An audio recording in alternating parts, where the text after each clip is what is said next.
ఒకటి రెండు మీటింగులు పెట్టాలనుకుంటున్నాం.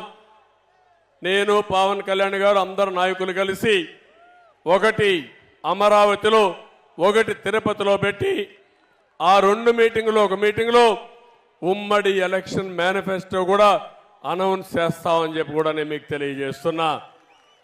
ఇప్పటికే మహాశక్తి కార్యక్రమానికి శ్రీకారం చుట్టాం. ప్రతి ఒక్క ఆడబిడ్డకి 1500 రూపాయలు నెలకు ఇవ్వడానికి 18 సంవత్సరాల వయసు వచ్చిన అందరికి ఇస్తున్నాం. ఇంకో పక్క చదువుకునే పిల్లలందరికీ తల్లికి వందనం కింద 15,000 రూపాయలు ఇస్తాం. ఒకప్పుడు దీపం పెట్టాం, మళ్ళీ 3 సిలిండర్లు ఇవ్వాలని చెప్పి నిర్ణయించాం. ఉచితంగా 3 సిలిండర్లు ఇస్తాం. ఆర్టీసీ బస్సుల్లో ఆడబిడ్డలకు ఉచిత ప్రయాణ సౌకర్యం కల్పించడానికి ఇప్పటికే నిర్ణయం చేశాం.